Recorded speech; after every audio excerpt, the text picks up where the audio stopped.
L'État a rendu, vendredi, son verdict dans l'affaire impliquant l'ex numéro 2 français de la Fédération internationale de football.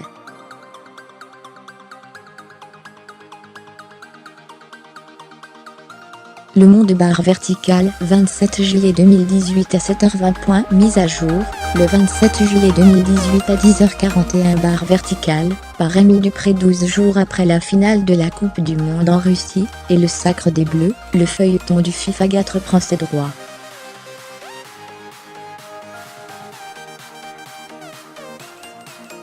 Selon nos informations, le tribunal arbitral du sport, TAS, de Lausanne a rendu son verdict, vendredi 27 juillet, dans le dossier impliquant le Français Jérôme Valcke, l'ex-secrétaire général de la Fédération internationale de football, 2007-2015.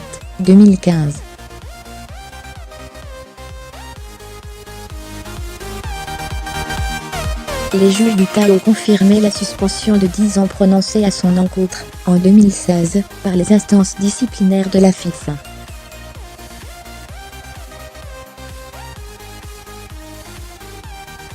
Valcke entend faire appel de cette décision devant le tribunal fédéral suisse. Démis de ses fonctions en septembre 2015, à la suite des accusations de malversation faites contre lui par l'ex-footballeur israélien Benny Allon, dans le cadre de la billetterie du mondial brésilien de 2014, l'ancien numéro 2 de l'instance planétaire avait saisi le TAS pour faire appel de la suspension de 10 ans prononcée à son encontre.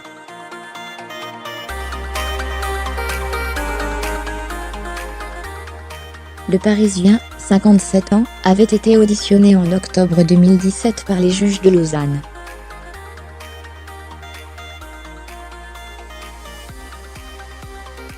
Ces derniers ont repoussé à 5 reprises la notification de leur décision. Cette fois, c'est l'ex-secrétaire général de la FIFA qui a demandé à ce que cette annonce soit différée à la fin d'août, au terme des congés estivaux.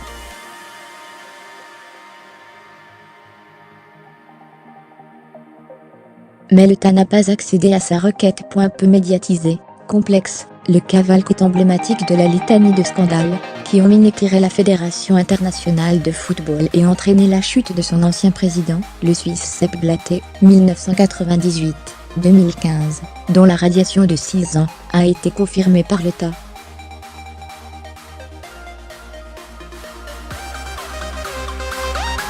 En février 2016, Valcke avait été suspendu pour avoir enfreint 7 chapitres du code d'éthique de la FIFA.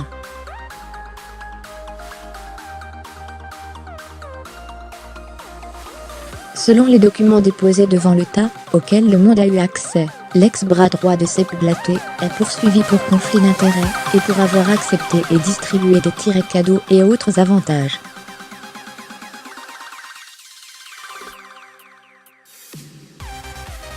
Voyage en jet privé. La liste des griefs est longue. Il est accusé, entre autres, d'avoir tenté de brader les droits télévisés des mondiaux 2018 et 2022 lors de ses négociations avec l'Union caribéenne de football, CFU, pour Caribbean Football Union, en anglais, en mars 2011, en amont de la réélection de Sepp Blatter.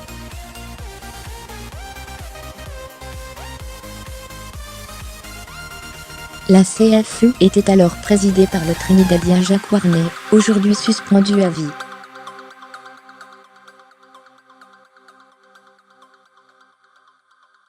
Valcke est aussi accusé par la FIFA d'avoir utilisé des jets privés avec ses proches, comme lors d'une virée au Taj Mahal en 2012.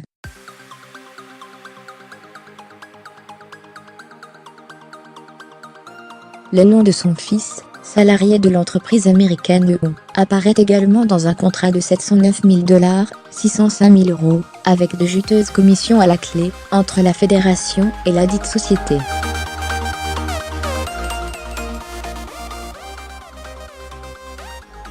Pour M. Stéphane Secaldi, qui défend Valcke devant le TAS, avec ses confrères suisses Jonas Orgier et Marc Niedermann, son client a été privé de la possibilité de faire valoir que la FIFA avait une attitude générale récurrente, qui a consisté à valider l'ensemble des actes de gestion de l'intéressé, et en particulier, les 4 voyages en jet privé qu'on lui reproche, commandés et payés dans des conditions ostensibles, et validés en fin d'exercice par les instances internes de contrôle.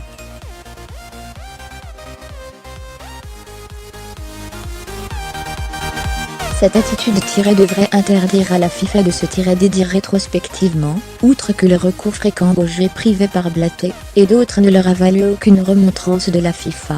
La stratégie de défense du camp Valk est claire, montrer que ces pratiques ont été autorisées et validées en interne.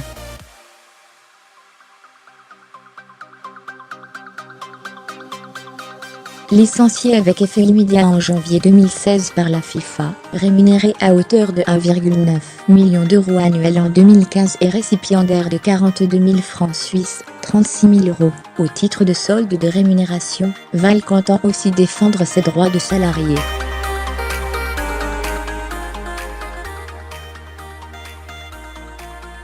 Il rejette l'interdiction professionnelle prononcée par le comité d'éthique de l'instance, qu'il accuse de refus de coopérer et d'avoir détruit des documents.